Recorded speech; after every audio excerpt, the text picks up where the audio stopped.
Gary Lineker. 34. Sporting family. Everybody knows Gary, of course. My turn now. Fair bit of rib taking going on here and there. Yes, please. Come on. 9. Number 9. That's a good Waggler peg. I'll be fishing the Waggler today. Let's first of all see what a Waggler looks like. Thank you.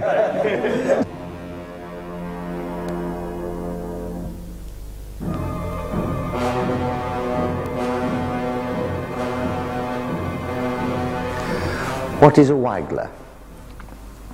Well, this isn't. This is a glass of whiskey.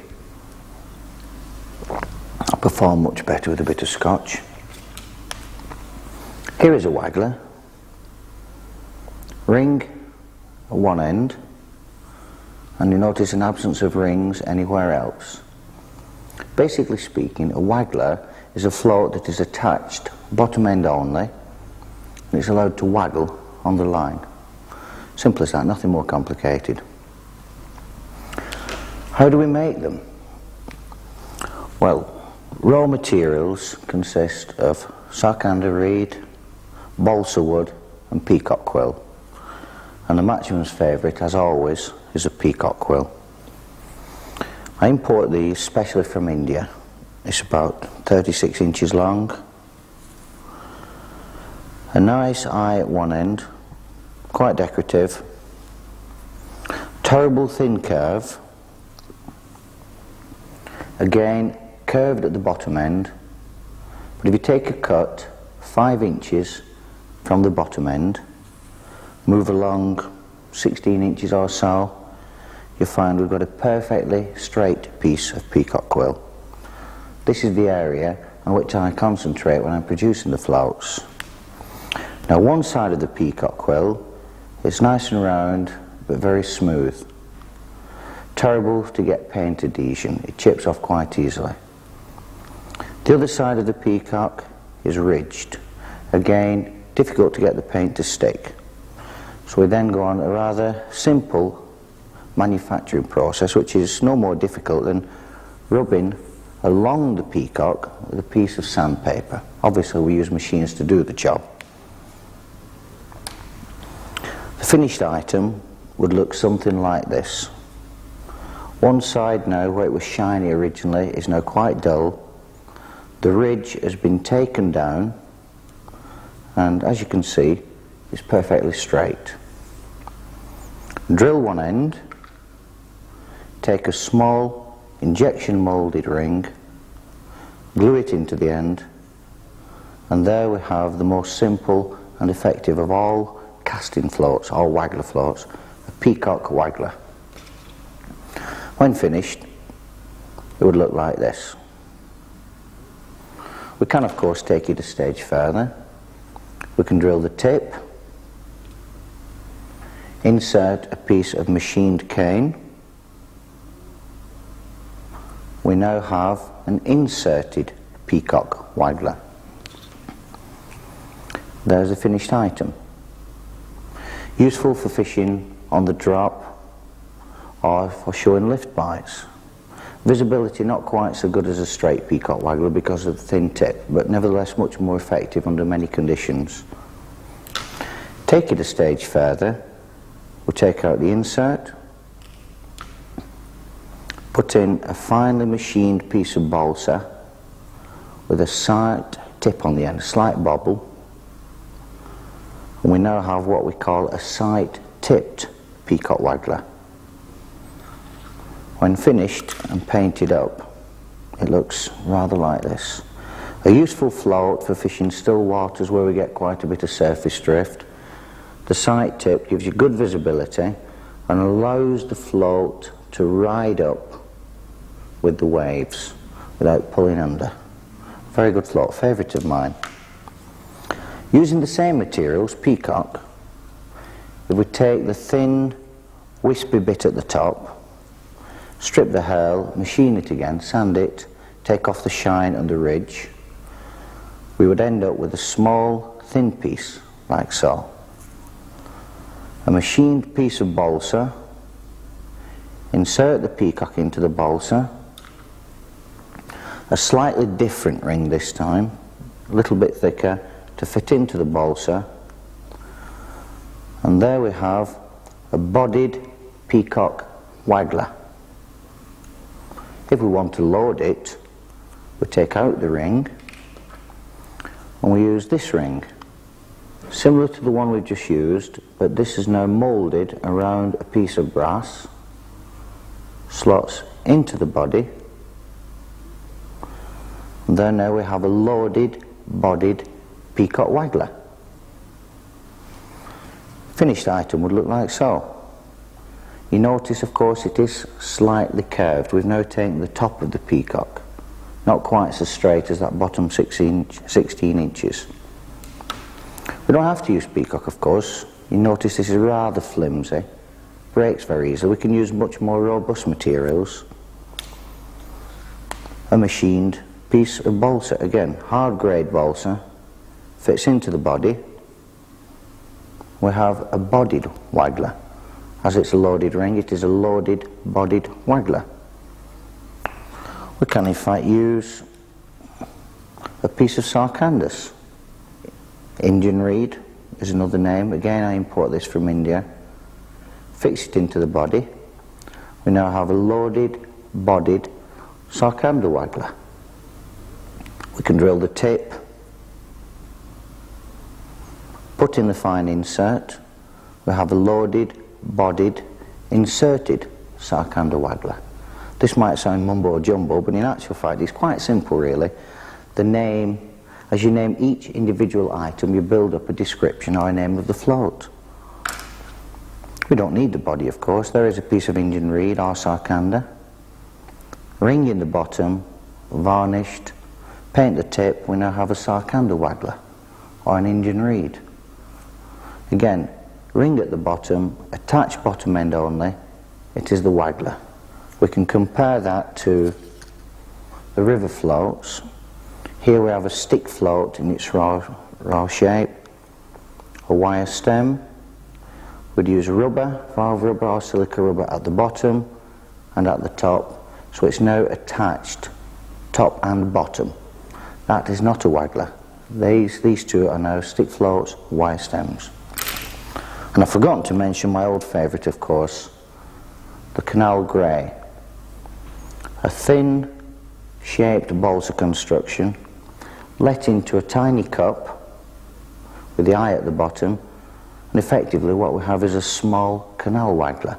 We can either fish it attached bottom end, then it becomes a canal waggler, or we can put a piece of silica rubber at the top, thread the line along through the ring, up through the silica rubber, and you have a double rubber float which doubles up ever so well as a pole float. Those are the materials. Best thing now is to pop along to my factory. I'll show you the next stage along the production line. Well, here we are now at my factory. As you can see, we have several thousand floats here, I think possibly 35, 40,000 in various stages of completion. I haven't got the peacock waggler you've seen me assemble. I've got a balsa waggler, tapered, ring in the bottom, and here now I'm going to show you how we dip them. Quite a simple job. Everything is racked into a plaster-zolt racking. There are about 400 on this rack at the moment. Placed and locked into a hydraulic paint system. And here's a vat of paint. I think it has maybe 45, 50 litres in it. And what we do, we lift the tank with the paint into the floats. Okay, Peter, would you like to pass it forward? A bit faster. Obviously not paying you enough. The balsa wood in this case now soaks up the paint. By means of a little valve here and a hydraulic valve, I can now allow the paint to drop at a set speed. Okay, just a little bit farther, Peter. Keep going. Oh, just a bit more. There we are, stop. Perfect.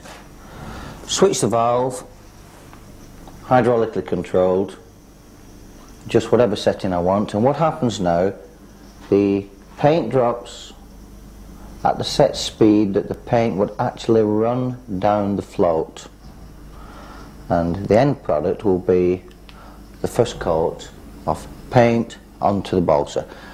From there will be possibly 2, maybe even 3 more coats of paint, followed by a coat of varnish. Obviously there's a drying time in between, at which point we move over to the other side of the paint shop where we put the tops on, the bright red and orange fluorescent paint that you'll see. If we could just move over here now, I'll demonstrate the process while this one's falling down. Okay? Right, here's the next process, what we call the topping process. We've switched the rack again, this time for loaded bodied peacock wagglers. Now, as you can see, we have a white and a black band. Now, I'm quite sure you've wondered how on earth the float makers get these bands on. You probably imagine someone sits there with a little paintbrush twirling it round. In actual fact, it's a bit more simple. The first coat, once you finish the varnish coat, is white, as you will see here. The white is allowed to dry.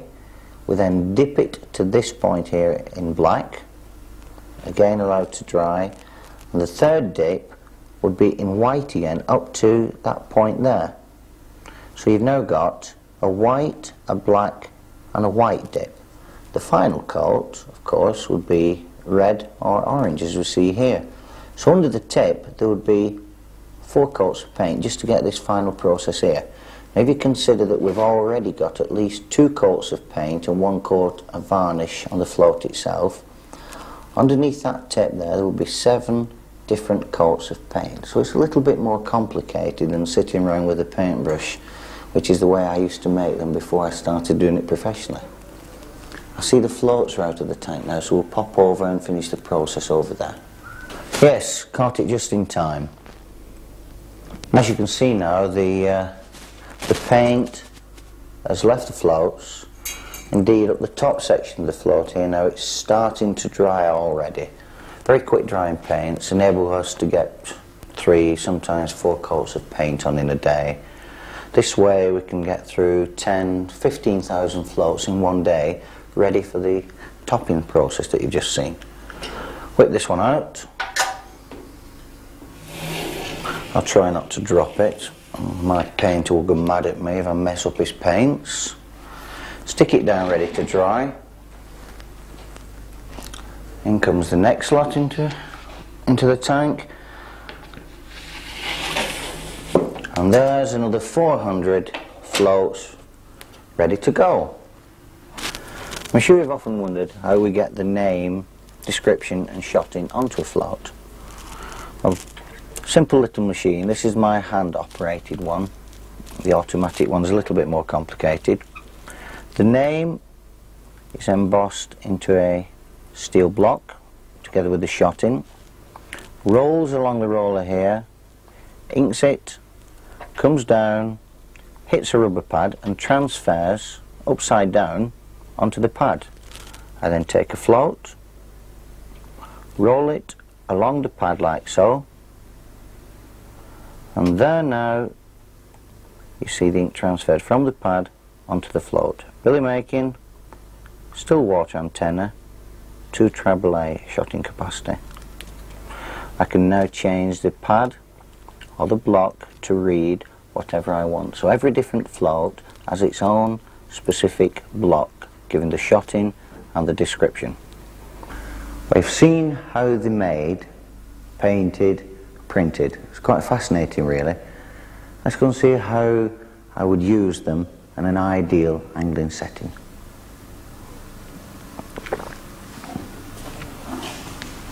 Here we have the most basic of all Waggler rigs.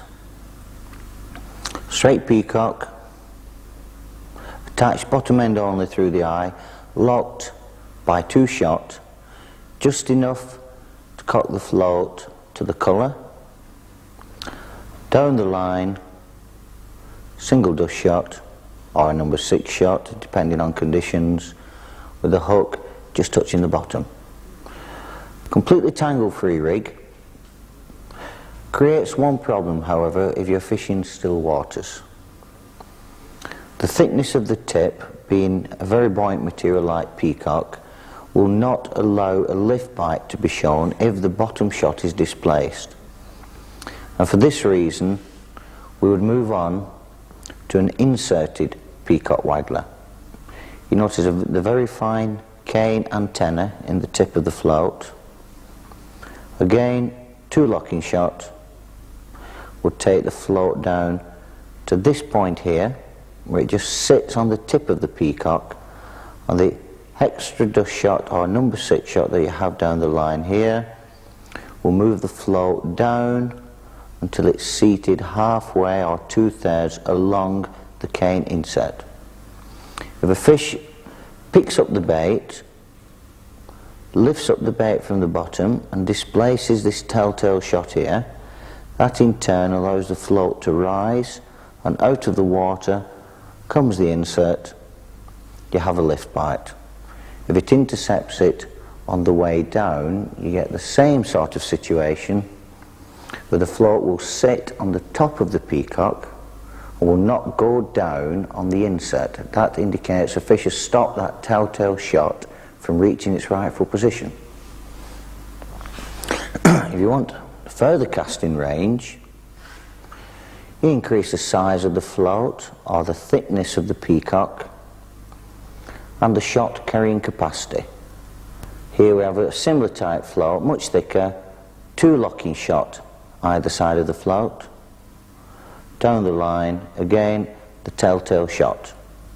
An ideal rig probably cast twice as far as the first rig. If, however, we've got a great deal of undertow on the water, we would switch this rig here to this kind of rig here now, where we've reduced the float, the lead on the float, to 2 weights. Down the line we've moved 2 weights, and again the dropping shot. It looks a simple rig. When the water is towing, what will happen, those 2 extra weights down the line will provide greater stability and will slow the progress of the float down as it trips along with the current. There's one slight drawback to it. Although it looks perfectly simple, that rig that you have just seen will not cast. The reason being, casting distance isn't only related to the amount of weight that you have on the line, it's related to the positions of the weight. Now, if you bulk all the weight together underneath the float, then you'll get the optimum casting distance. If you split the weights, then you effectively halve the distance. You can demonstrate this quite clearly. Set up your tackle, pinch 2 swan shot on the line, both together, and cast as far as it'll go. Mark the distance, it may go 25-30 yards. Take those 2 swan shot, split them, let's say 1 yard apart, better still 4 or 5 feet apart, cast in, and you would expect it to go the 25-30 yards. In actual fact, you'll be lucky if you can get it anywhere near 20 yards, probably 15 yards is the distance. If you split the weight, you halve the casting range. Now if we go back to this diagram here again, where we have split the weight, instead of casting our 20 yards, now we can only go 10 yards. And if the fish are at a range of 20 yards, we're going to be well short. So what we do from here now, we'd take a similar rig, we'll move to this diagram here now. You notice we've moved to a bodied float now. The peacock, we're going beyond the shot carrying capacity of the peacock. So we use the bodied peacock float, which takes considerably more weight. Down the line we still have the 2 weights to slow down the drift, and we've replaced those 2 shot by 3 either side of the float. Now believe it or not, that rig there now will cast just about the same distance as this rig here. So in actual fact we have 4 shot on that rig. Move along to this rig here, we have 6 plus 2, we have 8 shot. So if you move weight down the line, you have to double the shot carrying capacity of the float to equal at least the range that you would cast with bulk shot. And of course, if the water is towing considerably, as all still waters do, even with a slight breeze, you want to produce a braking effect wherever possible. And the way to do this is to lay a long tail of line which will be dragging slowly along the bottom. We'll go to this rig here now to demonstrate how that would be done. You'd have the casting weight either side of the float. Down the line we have our bulk shot, and you notice the long curve in the line. This is probably fishing now 2-3 foot over depth, and down here the telltale shot is now dragging along the bottom, which creates that braking effect. If it's still going a little bit too quickly, we can split these two shots even further. Let's take this bottom shot here, we'd split that into 2 smaller shots, leave one there, put the other smaller shot in this position here, and we'd now be dragging 2 shots along the bottom. The more weight you drag along the bottom, the greater the braking effect. The final rig, I don't propose to go into this rig into too much detail, as I'll be covering this one in the river fishing. But we have a straightforward peacock waggler, weighted either side, shot spread down the line in a typical stick float rig. I believe they call it a shirt button rig nowadays. Move along a little bit farther, a waggler again for the river, and instead of splitting the shot at say 9 inches or 12 inch intervals, we put a bulk 2/3 of the depth, just shot down, dragging the bottom. Now this rig, although it appears to be a river rig, it is in actual fact a very, very good rig indeed for fishing reasonably still waters. Now by still I'm talking about waters that are not too greatly affected by the wind. It's the inserted peacock, just enough weight to cast the range, a little bit of bulk down to provide a nice bit of stability in the wind, and the telltale dropper to give the lift bite. This rig here is the one that I'm going to use first of all when we go to our first location. We're going to be fishing a fairly big lake, weather permitting. It will not be too windy. We'll have to choose our location fairly well, and we want to obtain a little bit of movement on the float, just enough to attract the bream that we're going to be chasing after. We'll be using a ground bait and squat technique. I think you like this first location.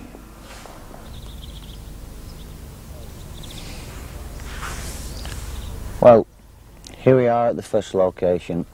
Again, one of my favourite venues, nice and local, so Clive the cameraman doesn't have to walk too far.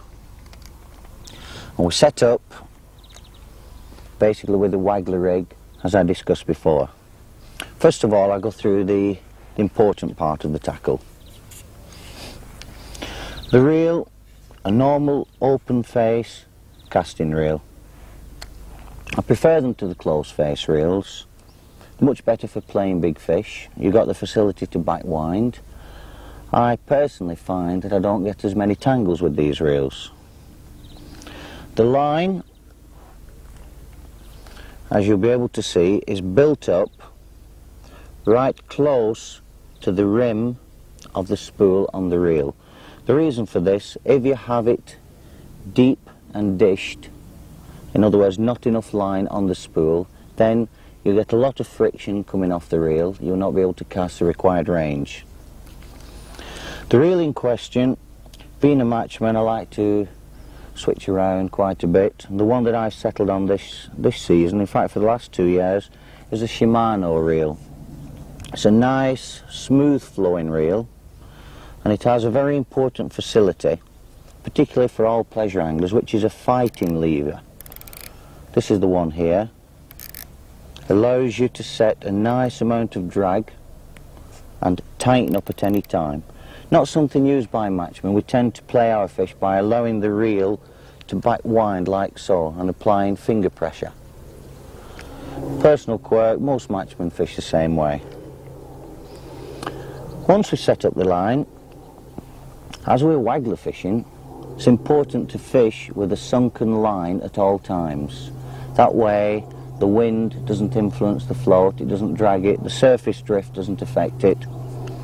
And most lines tend to lie on the surface because of the surface tension. There's a simple way around that. Trusty old bottle here is full of nothing more complicated than washing up liquid, would you believe? Fairy soap. 1 part fairy liquid to 2 parts water. I apply this to the spool, give it a good dousing down.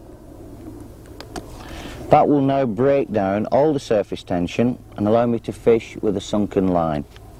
Always carry one, don't make it too strong. 1 part liquid to 2 parts water. The rod.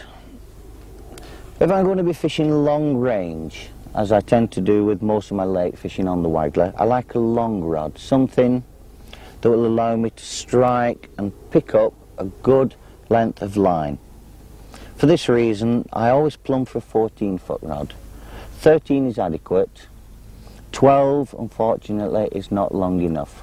So if you're contemplating buying tackle for Waggler fishing, start at 13 foot, finish at 14. The 15-foot rods and the 18-foot rods are a little bit long, a little bit unwieldy. This is a beautiful length for long range. I've already set up the float. As we discussed, it's an inserted peacock Waggler, a thin peacock insert. The weights, as per the drawings before. Again, as lead is barred all over the country now, I'm using Sandvik safe weight weights. 2 large shot with a 1-inch gap, 2 smaller ones to balance the float. Another alternative when you're Waggler fishing is to use this product by Sandvik. It's a tungsten tubing, very heavy, same density as lead. Put it to length, thread the line through the hole in the centre, put in a little plug or stop it with a stop shot, and you have the same facility given by lead weights. It works perfectly well, but as the diagram showed, shot either side of the float, this is the way I'm going to fish today. I haven't as yet chosen a hook or put any weight down the line. The reason being, first of all, I'm going to try out the depth. I've fished a lake before. It's somewhere in the region of about 5 to 6 feet deep. But when you're Waggler fishing, you always have a problem trying to get the correct depth. As I explained before, if you put a lot of weight underneath the float and split it with a lot of weight down by the hook, i.e. a plummet, you will not be able to cast. So the ideal compromise is to shot the float until it's almost ready. In other words, the only thing missing is the telltale shot down the line. Pinch on a weight near the hook. This one is a BB shot. It's a Sandvik safe weight BB, clipped on, down by the line. I haven't tied the hook yet, and we're now ready to cast. The rod, as you can see, is a good through action rod. It's 14 foot. It's the Shimano XXX14. Again, not being sponsored by anyone, I'm free to choose the tackle I want. And competing at a high level of match fishing every weekend, I've got to go for the best. Unfortunately, it's Japanese, but it's the best available at the moment, so I'm quite happy with it. There is the weight down the line. I'm going to overcast, and that shot should sink the float if it's off the bottom to give me a rough idea of the depth. A nice, steady overarm cast. Lands with a bit of a splash because it isn't correctly balanced because of the weight being down. And there you see, I've actually set the tackle a little bit too deep. The float, as you can see, is still about 2 inches above the surface, which means the bottom weight is still on the bottom and the float is probably 6 inches a foot too deep. I'll bring it back, reduce the depth a little bit. Notice how easily the safe weights slide down the line. Take it down about 9 inches to a foot. I should be very close to the depth there. Again, a nice steady overarm cast. Again, it lands terrible.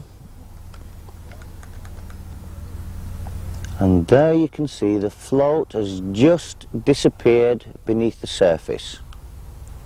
In other words, I'm fishing 6 inches or so too shallow. That's close enough for me. By the time I've tied a hook length, which will be a foot or so, I'll now be trailing the bottom by about 6 inches. Under the weight, back into the container, we're ready to shot up the line. There isn't much wind, just a slight breeze, a little bit overcast, ideal fishing conditions, so I'm looking forward to catching a few fish. I'm going to put down the line, a little bit of bulk shot, which will consist of 2, maybe 3 number 6 shot. We'll just give that a try first of all. Swing it out, just see how the float cocks.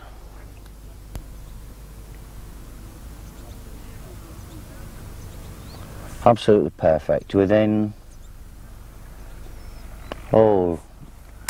half an inch of the tip of the float. That's perfect. Now what I'm going to do is to take one of these number 6 shot, slide it down the line, so the rig is a number 6 shot as a drop shot, as a dropper to show the lift bites, 2 number 6 shot 18 inches higher than that. That will give me the stability if the water starts to tow a little bit.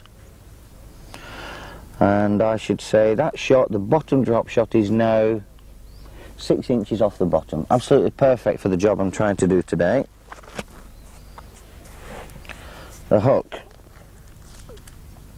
as always, as I'm float fishing, I'm not going for really big fish. I like a fine wire match hook.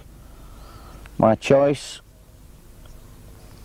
is the Drennan carbon caster. Strong hook, but fine enough not to give you problems with the bites. The line, again, as always, Drennan double strength. Thinnest line on the market. I'm using 1.25 pound hook length, which is probably the diameter of a normal 3/4 pound plus line. The reel line, 2 pound, Drennan floatfish.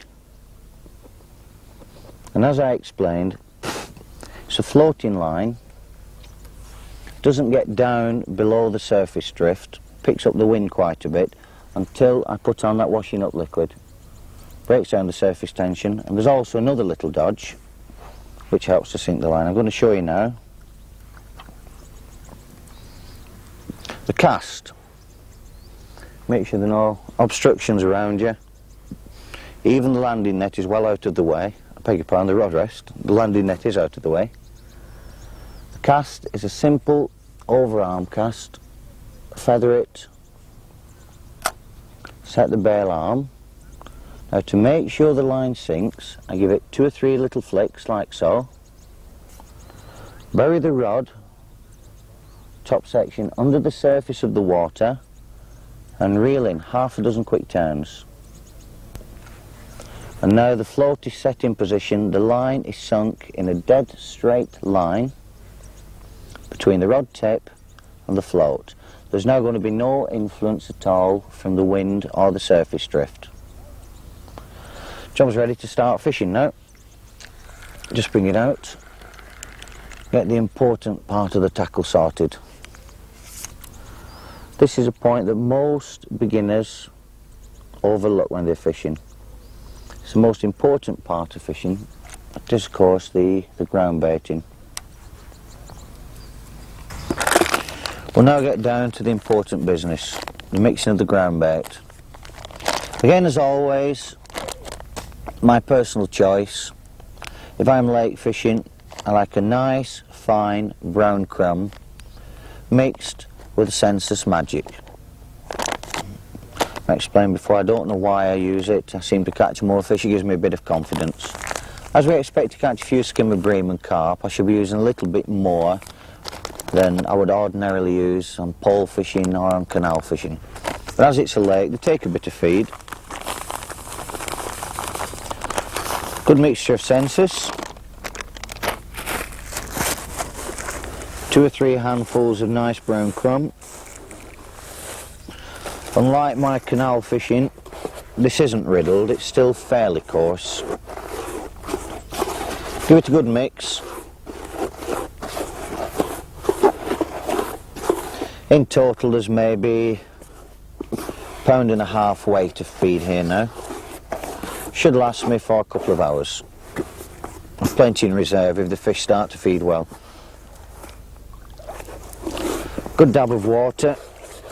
You notice of course that I use a large mixing bowl. It just fits nicely inside my basket. That way there are no dry spots anywhere in the feed. It's mixed nice and evenly all the way around. Smells delicious.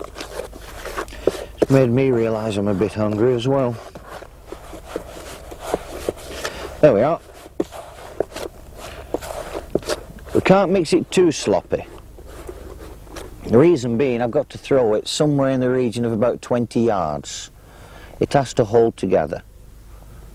That holds fairly well. Let's give it a try. Yes, that's not bad at all. Now, that is the attractor. We've now got to stimulate the fish into feeding. Loose offerings. We've got a slight breeze in our face. It's going to be a little bit difficult to loose feed maggots or casters out there, so I'm going to rely quite heavily on the ground bait. One thing you cannot do when you're throwing out ground bait is to put in big maggots. Nor can you put in pinkies, believe it or not. The riddle, much too active. The ground bait tends to split up in mid-air, feeds a big area, which is the last thing you want to do. You want to concentrate them, where possible, over as small an area as possible. For this reason, the ideal bait to put out is the caster. Doesn't move, it's the pupa stage of the maggot, stays nice and still, breaks up with the ground bait, filters down to the bottom, and doesn't break it in mid-air. Similarly, squats, bred from the common housefly, marvellous bream bait. Don't riddle, they're not too active, they riddle a little bit, not too much, they don't split up the ground bait, providing you don't put too many in the feed. If you throw out a ball of ground bait and it disintegrates in mid-air, then you put in too many squats in. The bait is ready, and as always, before we cast out and start to feed, choose a marker. There's a nice little concrete post there on the other banking. I'm going to use that as my marker. That will give me a nice straight line. I'm going to cast in line with that post every time. That's if I can, of course. I'm also going to ground bait directly in line with that post. Choosing range is a little bit more difficult. It tends to go 2 or 3 yards beyond, 2 or 3 yards short. You have to live with that. Accuracy only comes with practice. But it's easy to get a straight line, providing you choose a marker. We're now set up. Before I put any bait on, I'm going to give myself a nice range marker, which is going to be the float. The direction, of course, is that concrete pillar. Nice overhead cast. Couple of flicks on the line. I'm going to bury the tip. 3 or 4 quick turns. And now the line is sunk in a dead straight line between the float. Let's give them a bit of ground bait. First of all, give them a nice couple of handfuls of casters mixed into it. Add to that a handful of squats. Yes, I think the ground bait decision is a wise one. The wind's getting up quite a bit now. Mix the ball, make it nice and round, check that it holds together. There's the target, a nice, easy underarm throw. Beautiful. Landed a bit like a sack of potatoes. Unfortunately, if you want to get the necessary range, you have to make the feed fairly hard. Give it another one. In fact, I'm hoping to stop a few skimmer bream today. Better still, a few big black ones as well. So I'm going to lay a fair bed. I put about 6 to 8 in to begin with. Again, same target. Not too bad, not too bad. Could have been a little bit better. Target, of course, the float, dead in line with the concrete post. It's still there isn't a lot of drift. It's just moving slightly to the right. I might have to deepen up just a little bit to slow it down, maybe trail that shot on the bottom.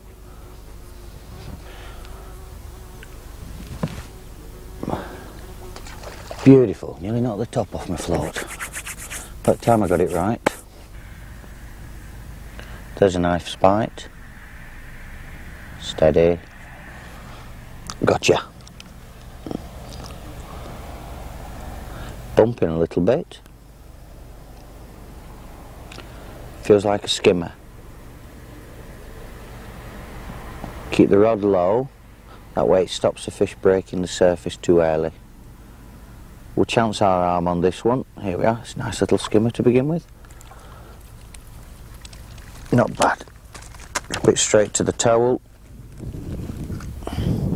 Not a big one. Maybe 4, 5 ounces. As I've got an 18's hook, I shouldn't really have any problems lifting them. First one of the day. Things are looking up. It hasn't even damaged the bait, but nevertheless it's always a good policy to change the bait after every fish. Unless, of course, you're fishing the canals catching gudgeon. Well, there's some fish out there. Over we go again. Couple of flicks. Bury it. Smack in the middle of the ground bait. There shouldn't really be any need to ground bait anymore now until the fish stop feeding. There's a bite on the drop. Nice upward strike. Swing it round to the left hand side. Keep the rod very, very low. Reel in until it's ready to lift, and up we go. And they said there was no roach in the water. Haven't been feeding very well at all lately, the roach haven't. Beautiful little specimen. It's not really what we're after, but it's a matchman's bread and butter. Just damaged one of the maggots. I'll replace one of them. Off again. Couple of flicks again. Bring it down. There's a nice lift bite. Should be a bream. Yeah. That's a better fish. Keep the rod down. Whoa, whoa, whoa, whoa. It's starting to head for those weeds. Going to have to put quite a bit of side strain on now. Keep it away from those weeds. Oh dear, no. It's gone solid. Oh, good grief. It's gone straight into that bed of weeds over there. Must be one of those carp or tench. I can still feel it bumping on the end. What I'm going to do is a dodge that often works wonders. Going to let the line go slack. Give it a couple of minutes, see if it will go. Yes, it's just come free from that weed bed now.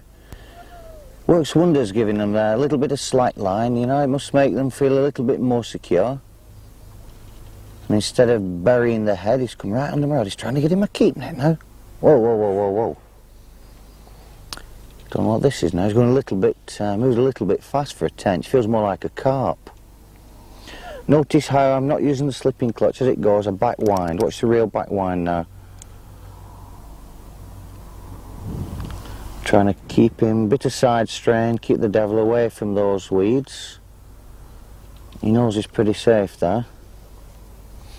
Feels like a good fish. Good solid fish.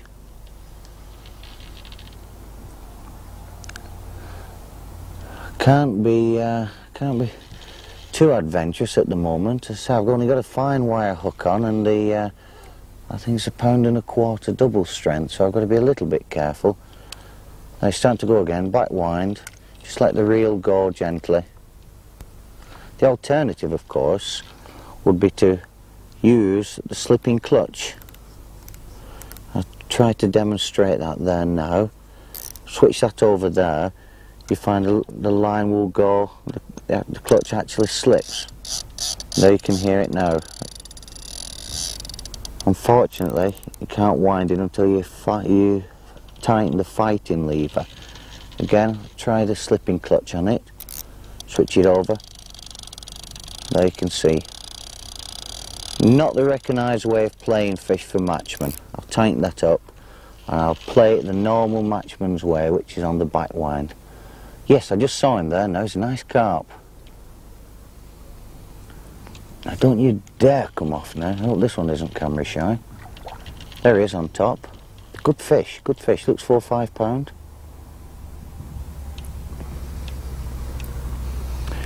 It's time to go again.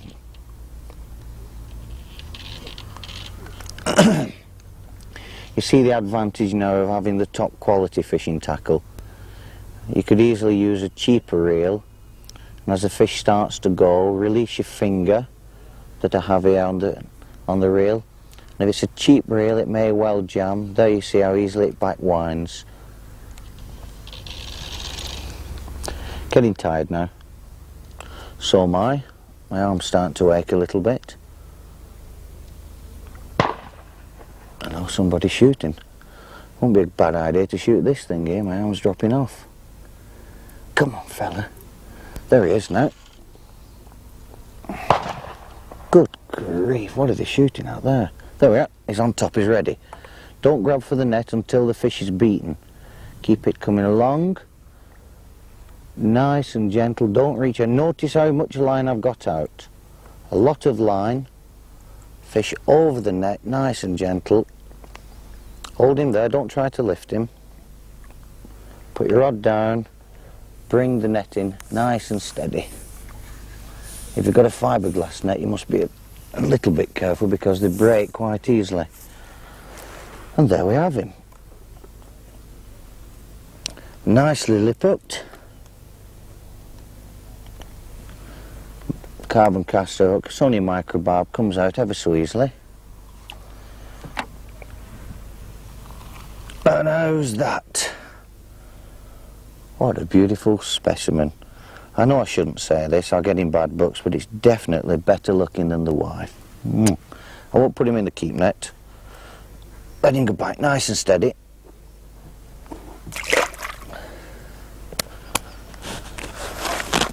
And I think that rounds off a nice afternoon's fishing. I intended going to the carp lake for the second location, but I think we've maybe done the job there. Nah, I'll have a few more casts, there might be a few bream about yet.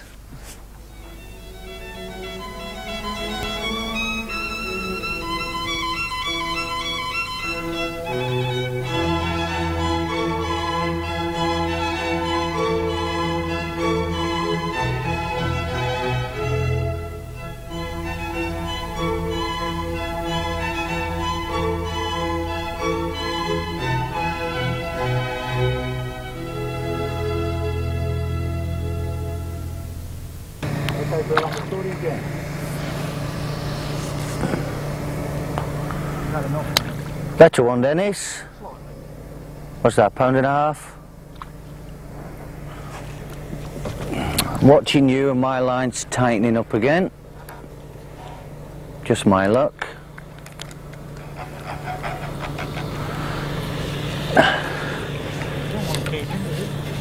Now you're right. Well, here we are at the second location. Beautiful little pool. Typical of lots in the land nowadays, stocked to the brim with carp. Absolutely marvellous water. We've been fishing for about 15-20 minutes. Dennis Stringer and I. Dennis, an old friend of mine, used to be my team captain when I fished for Coventry in District in the national. I believe we got a national winners medal, haven't we, Dennis? Yeah. On the Welland a few years ago.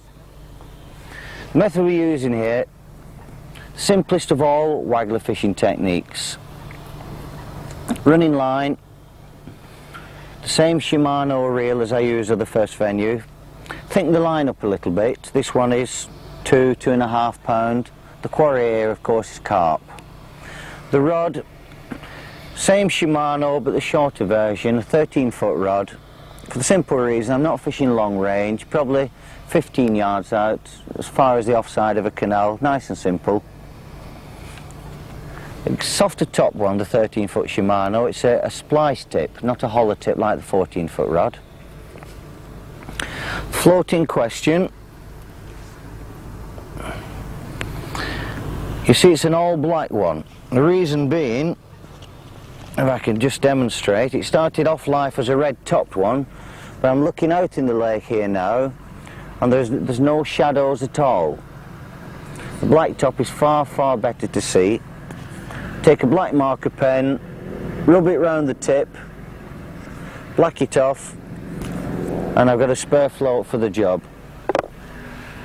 It is in fact a small bodied float. It's loaded the way I showed them built in the studio.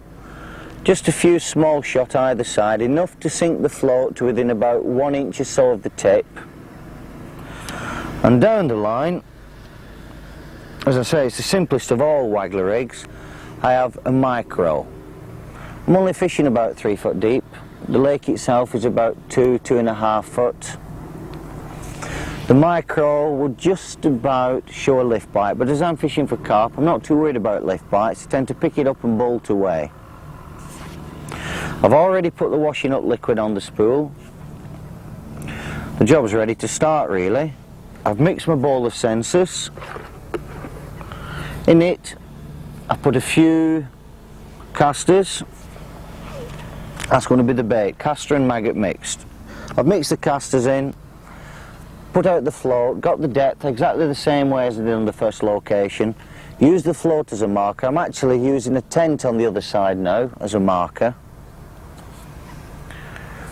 Everything's set up for the job. The only problem is, having missed that bite, I've wrapped it around my rod top. Common occurrence when you're trying to film. It doesn't happen when you've not got the film on you. Lo and behold, it's come free on its own. I should be loose feeding mainly. I've put 3 balls of census out. I'm starting the day with a double maggot, my usual Drennan floatfish line, Drennan double strength for the hook length. This one is £1.14. I'm expecting carp. They tend to battle very, very well. The hook is no longer my fine wire carbon caster. Carp tend to be a little bit ferocious when hooked. They don't call them wildies for nothing. This is an 18s carbon match, a little bit thicker wire. Again, a microbarb, strong enough to cope with the carp. When we produce the video for carp fishing, you'll see a completely different rig, but this is small game fishing, if you like. We're after little carp. Simple overhead cast. I'm only going 15 yards, remember. Little flick out there. 2 or 3 flicks of the line, exactly the same as in the first location. 2 or 3 quick turns. The line is now sunk. 15 yards out, dead in line with the tent. I'm going to feed a pouch full of loose maggots and loose casters. There's the first shot. There go the maggots. Next go the casters.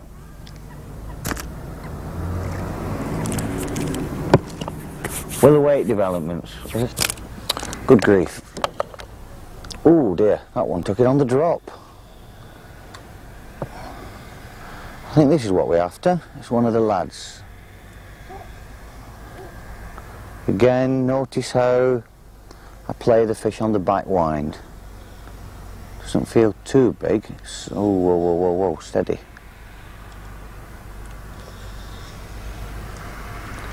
When the fish takes on the drop, as that one did, you have to be very, very careful indeed on the strike. You notice I lifted it ever so gently, let go of the reel, so as I strike the reel back winds like so. That prevents you being broken on the strike. The other alternative, of course, is as I showed on the first location, set the slipping clutch rather slack, and using the fighting lever you can strike and allow it to come off like so. It's not a very big one, but nevertheless it's got to be treated with a little bit of respect. These carp don't like to take prisoners. It's under my rod now. Yes, he just swirled a little bit out there. Only looks about 1.5 pounds. Steady as she goes. Oh, Dennis is into one now and it's going through my peg. You alright, Dennis? He's over. I've got him by this side now. He's beaten. Not a very big one. Again, lots of line out. Over the landing net, nice and steady. There we are. What are you into there, Dennis? A good one? We seem to be getting a run of pounders at the moment. Maybe a little bit bigger. 1.5 pounds perhaps. Nicely lip hooked on the double maggot. Haven't even tried the caster yet. Beautiful fish. I don't like keeping carp in the net too often. I'm going to put this one back. Got him yet, Den? You're poaching, you know, he's in my peg. I shall knock it off. A bit bigger here, only showing off. Isn't it lovely fishing, this? There's a bite. Look at the line streak away on that one. Ooh. Oh, this one doesn't like it much. Oh, look at him go. Going for the other side of the lake, this one is. I think this one's a little bit better, Dennis. Slightly better one here now. Good grief, look at that, he's over the other side of the lake already. What tremendous power these carp have got.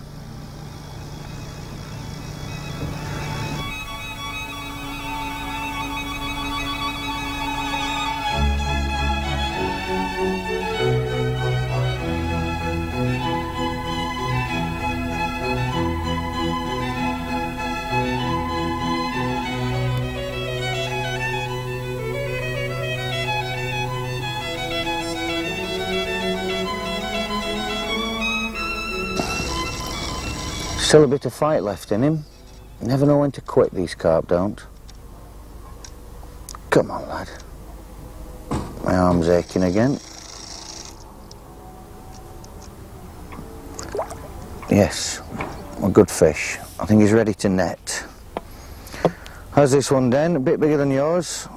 Are you only showing off? I know, I'm sure. I'm only posing for the camera, really. It's not very big. It's an animated gudgeon. It's trying to get into your peg. That shows where all the best swims are around here, doesn't it? I thought he was ready to come there, but he's a bit of fight left in him. Come on, lad. Here we go. I think I grabbed the landing net a little bit prematurely. No. There he goes. When they're on top like that, they're usually running out of steam. This one doesn't know the rules, obviously. Here we are this time. Come on, lad.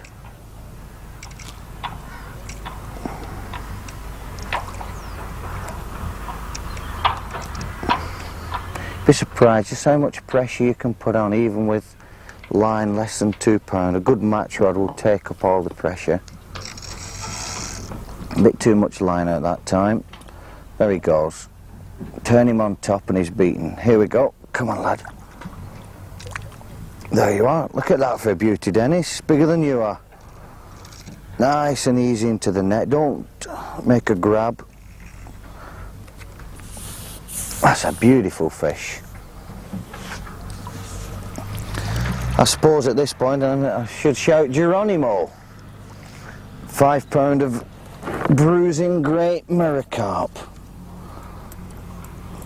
Beautiful fish. What a way to end the tape, Clive. I bet you wish you had the rod in your hand instead of the camera.